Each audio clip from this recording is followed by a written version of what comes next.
Shalom Javerim queridos, Shalom a todos, Moadim Lesimcha, feliz fiesta de Sukkot, como corresponde para días como estos. Estoy en Chol HaMoed Sukkot, estoy saliendo ahora a disfrutar de un encuentro y comida familiar, con hijos, sobrinos, nietos, padres. Y aprovecho para compartir con ustedes algo de los pensamientos de estos últimos días. Sobre todo de los pensamientos que llegan con la reflexión de la provisoriedad de Sukkot, que viene asociada a la mitzvah, al precepto de la Torá, más sorprendente probablemente de todos y del que hemos hablado muchas veces. La Torá nos dice, nos da la orden, de alguna manera, para esta semana de Sukkot, y en general para todo el tiempo, pero explícitamente para esta semana de Sukkot, la Torá nos dice que tengo que estar sameach, que tengo que estar alegre, que tengo que estar feliz.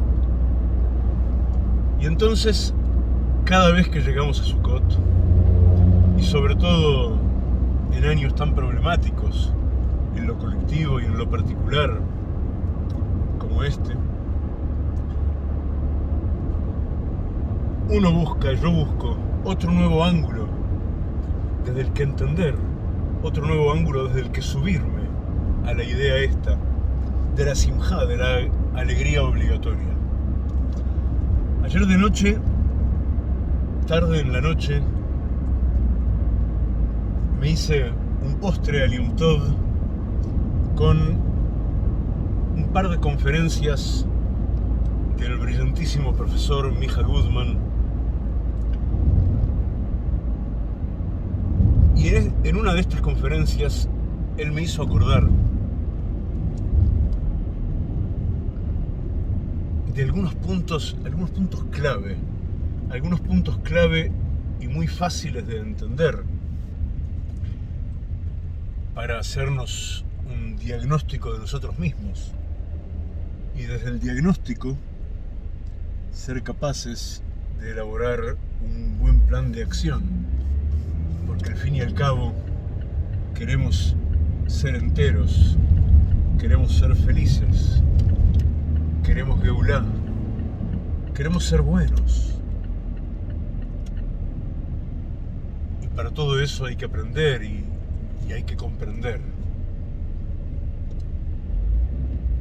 Por un lado, el doctor Micha Guzman me llamó la atención sobre el hecho de que, pese a todo lo que a veces vemos de tan de cerca, en realidad no parece haber habido nunca en la historia de la humanidad tanta prosperidad como hay hoy. Es cierto, hay hambre en el mundo, hay miseria, pero nunca hubo tan poca hambre en el mundo y nunca hubo tal sobreabundancia de todo. Maguer, el mal reparto eventualmente que hay de todo. Pero hay más abundancia que nunca. Además de más abundancia que nunca, en términos generales, la esperanza de vida hoy día, en la mayor parte del mundo, es mucho mayor que la que conocemos históricamente, al menos, de los últimos siglos o del último par de milenios, sin duda. Y sin embargo, frente a eso, datos nos muestran que las enfermedades que acababan con la gente hasta hace no tanto tiempo eran pestes, epidemias, pandemias. Y esto dejó de ser así hace mucho, a tal punto que, escapándonos al otro extremo por completo, las previsiones muy sensatas que vemos por doquier. Dicen que la primera, o acaso la segunda, enfermedad más grave y más difundida en la humanidad en los próximos años, seguramente no va a ser la gripe, ni el corona, ni ninguna otra de estas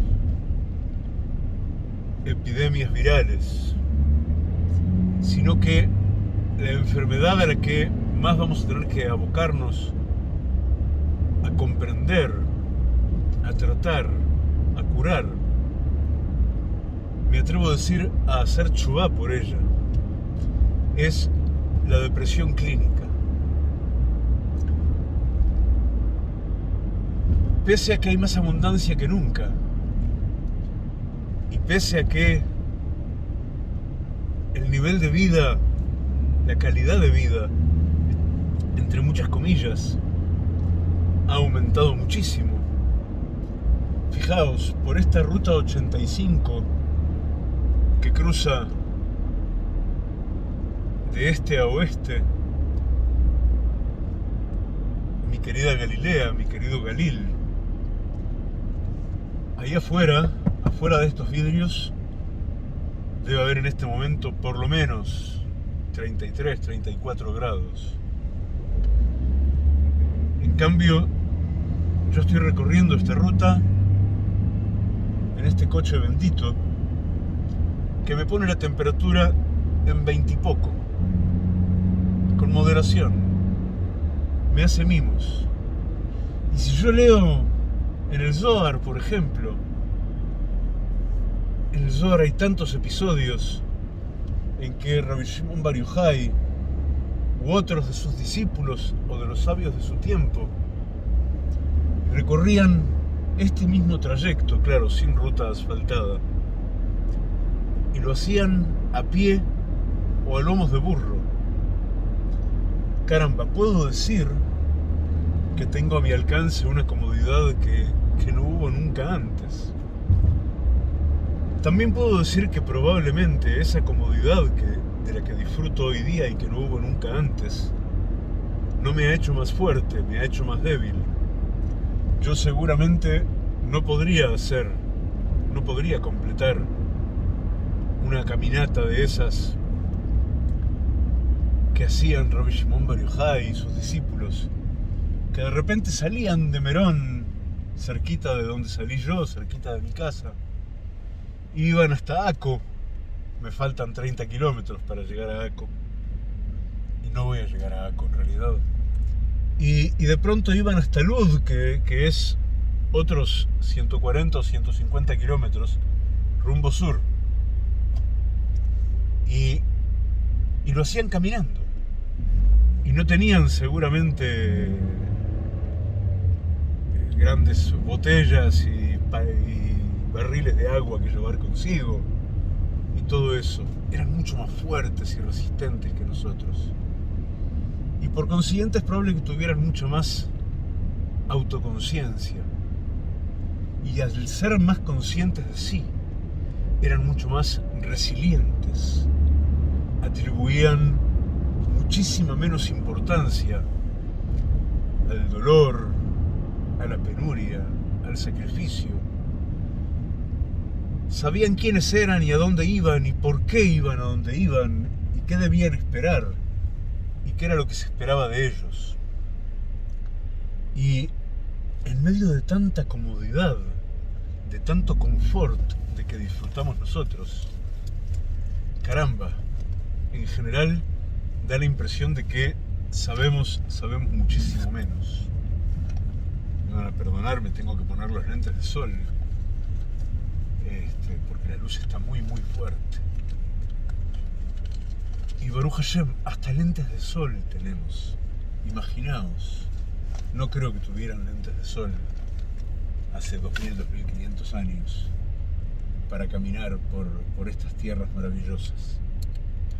Ahora, fijaos, esto que os acabo de contar se refleja en muchas cosas distintas. Desde cualquier flanco que miremos la realidad, nos vamos a encontrar con expresiones de esto mismo. Recuerdo en los años 90, sobre todo en la primera mitad de los años 90, cuando yo tenía 20 y pocos años, ya había pasado mucho de la generación del Flower Power. Yo no la conocí. En aquella época ni siquiera de Woodstock ni siquiera había oído hablar. Y sin embargo, llegué a conocer algo de eso gracias a formar parte del mundo de la cultura underground en esos tiempos, bueno, en todos los tiempos. Llegué a conocer la experiencia de aquello que buscaba esa generación de Woodstock, esa generación del Flower Power. ¿Cuál era en esos días, digamos, la droga o el tipo de drogas más populares que tanta gente buscaba consumir? Las drogas populares en esos tiempos iban de la marihuana para arriba. Las drogas de verdad populares en esos tiempos eran el LSD, el ácido lisérgico extraído de un hongo del centeno, era el MDMA, de drogas iniciáticas como la ayahuasca, eran las drogas iniciáticas de los chamanes. ¿Qué buscaba la gente al consumir LSD, o San Pedro, o Datura? La gente buscaba expandir su conciencia, ver más, sentir más, vivir más, comprender más, aunar más y expandir más las sensaciones conjuntas de cuerpo y conciencia, de mente, de alma, conectarse más. Yo viví eso.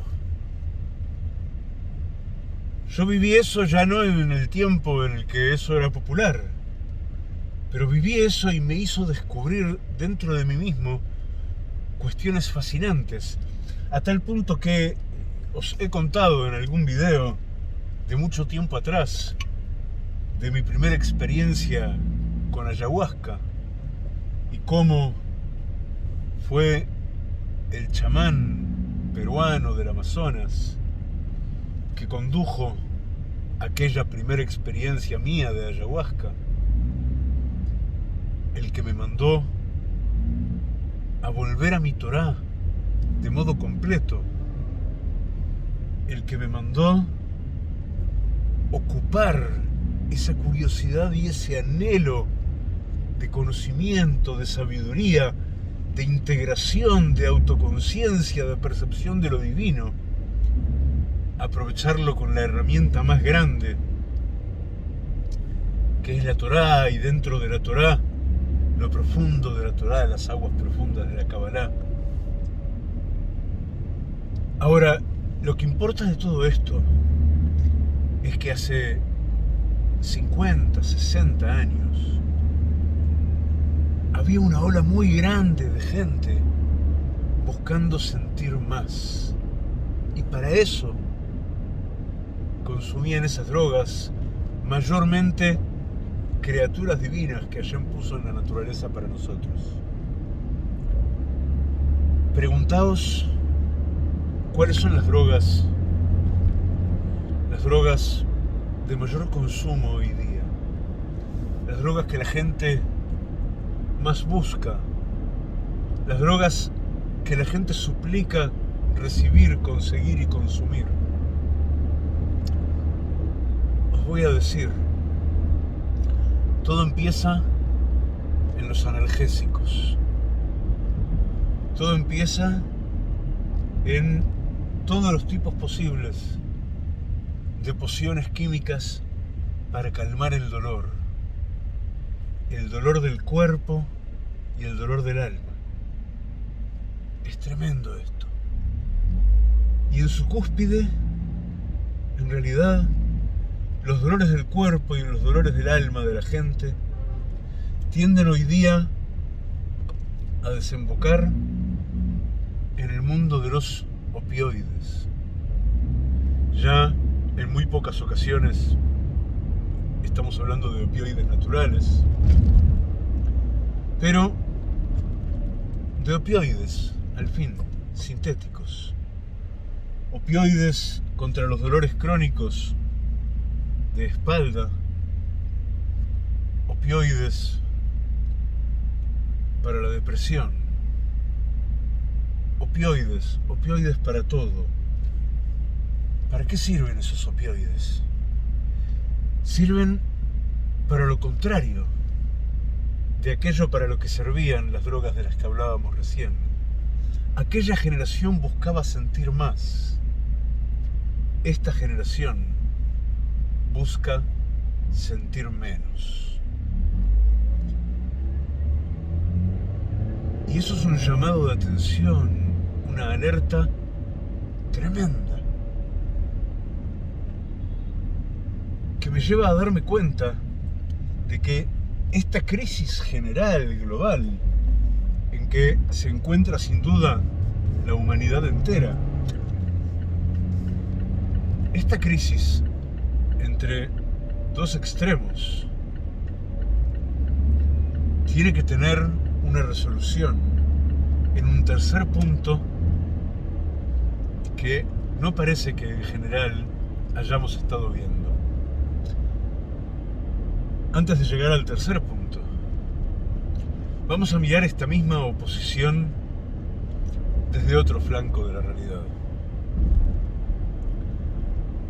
El profesor, el doctor Mija Goodman, habló de esto que les voy a decir ahora en relación con la identidad nacional de los judíos, o mejor aún, de los israelíes. Pero bueno, a efectos de nuestro contexto yo lo voy a sacar de ahí y me voy a quedar con los conceptos. La mayoría de la gente, a nivel individual y también a nivel colectivo, o sea, así como la mayoría de la gente, la mayoría de las sociedades, la mayoría de las naciones, esa mayoría hoy día se debate entre dos extremos de sensación en esto de la lucha por la supervivencia, la lucha por la seguridad, la lucha por discriminar entre dominador y dominado. Los hay que viven en culpa. Y en culpa quiere decir también en insatisfacción.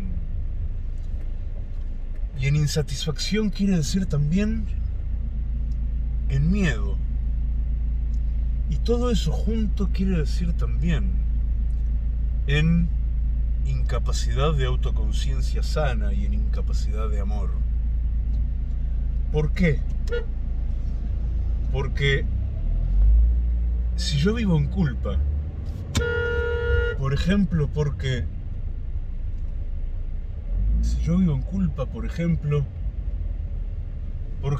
justo tengo lo que apetezco tener, pero caramba, veo a tantos que no tienen y también apetecen, que me siento culpable y hasta triste por tener yo aquello de lo que tantos carecen. O me siento triste porque no tengo aquello que anhelo. Y la tristeza entonces me paraliza en mi capacidad de conseguir para mí aquello que anhelo. o de entender que acaso no lo necesito. Y así. Y todo eso me lleva muy fácilmente a una situación de autohumillación, de ser incapaz de medirme eficazmente con mi realidad. Hay otros que están del otro lado. No se sienten culpables de lo que tienen. Se sienten orgullosos de lo que tienen. Se sienten orgullosos de lo que tienen y están dispuestos a defenderlo con uñas y dientes, con puños, con pistolas, con libros, con banderas y con lo que haga falta. Y no importa cómo lo consiguieron, si alguien más quiere, que se esfuerce por cuenta propia. Y eso lo vemos ambos extremos, entre personas, entre grupos étnicos, entre clubes de lo que quieras, entre naciones, entre todo, ambos extremos. Y caramba,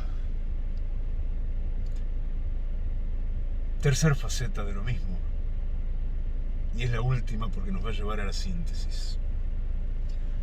3 festividades que se llaman regalim, festividades en las que acostumbrábamos, y ojalá volvamos a acostumbrar, subir caminando a Jerusalén, desde donde nos encontremos en el país, para llegar al templo de Jerusalén, al Beit HaMikdash.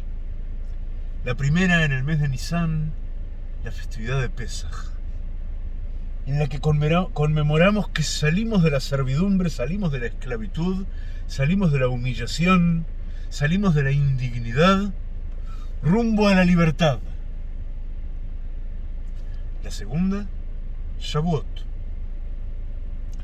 Shavuot, 50 días después de Pesaj, recibimos la Torá, nos hacemos de la ley que nos prepara para saber usar nuestra libertad. Libertad que te suelta por completo de toda atadura, y ley que viene a mostrarte dónde están de verdad tus límites, que te van a permitir dar buen uso a tu libertad.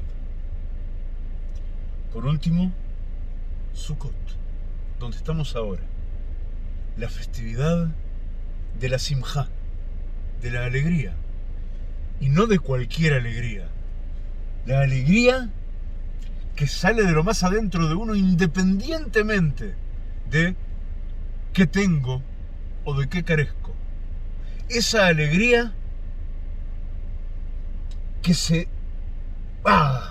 despierta y destella conmigo viviendo en la suká, en la choza tapada con unas ramas, donde no hay aire acondicionado, donde es incómodo, donde vienen las moscas. Ahí la alegría, la síntesis. Cuando yo tengo libertad y tengo conocimiento de la ley, entonces me pasan 2 cosas. No debería precisar LSD para lograr conciencia de lo divino que hay en mí y de cómo esto se conecta con lo divino en que soy. Y tampoco debería precisar opiáceos para calmar el dolor. El trabajo es entre la libertad que me hace digno y la ley que me dota de forma, que me dota de viabilidad, que me dota de sentido para llegar a Sukkot, donde soy feliz. Y entonces ya no hay lugar tampoco ni a ese extremo del orgullo y la vanidad, la dignidad del hombre que quiere poseer, ni tampoco a ese extremo humillado y lleno de miedo y de culpa del hombre que o posee y se siente mal por ello, o no posee y se siente mal por ello, sino que también aquí tenemos que encontrar un vértice tercero. Así propuso en un contexto completamente distinto el doctor Mija Goodman en su conferencia. Y así propongo yo, en el tono en que siempre propongo. Y ahora enriquecido de nuevos sentidos. Creo que el tercer vértice al que tenemos que arribar se llama en hebreo Hodayá. Es el vértice de la gratitud. La gratitud me hace capaz de empatía. La empatía me habilita a amar hacia adentro y hacia afuera. Y amar en los 10 niveles en que he sido llamado a amar, o en los 13 niveles, 2 formas de verlo. En este mundo, todos los amores, eso es lo que he venido a hacer. Y eso es lo que me hace capaz de cambiar este mundo. Si yo aprendo a amar por esta vía, no voy a precisar ninguno de los extremos, porque van a estar todos en mí, reuniéndose en un shalom nuevo. De eso se trata básicamente todo lo que hablo con vosotros, y de eso se trata lo que escribo, y de eso se trata muy especialmente este libro que estoy escribiendo ahora para ustedes, Llenarte de Cielo, que va a traer muchas sorpresas y que va mucho más lejos de lo que yo creía cuando empecé a escribirlo. Y es por eso que no voy a poder presentarlo pasado mañana como había previsto, porque caramba, queda tanto por escribir. De modo que va a ser con ayuda de Hashem en las próximas 2 o 3 semanas. Ya os voy a avisar en una noche de gala en Zoom. Y mientras tanto, les dejo aquí abajo los links para ser protector de este libro, que es lo que me permite sentarme tranquilo a escribir 12 horas por día para ti, sabiendo que no va a faltar nada de lo tan poquito que hace falta. Y para ir haciéndote desde ya de tu ejemplar a precio de preventa. Javerim, que sea un Sukkot de Simjá y de Brajá para todos. Espero vuestros comentarios y seguimos viéndonos aquí. Shalom.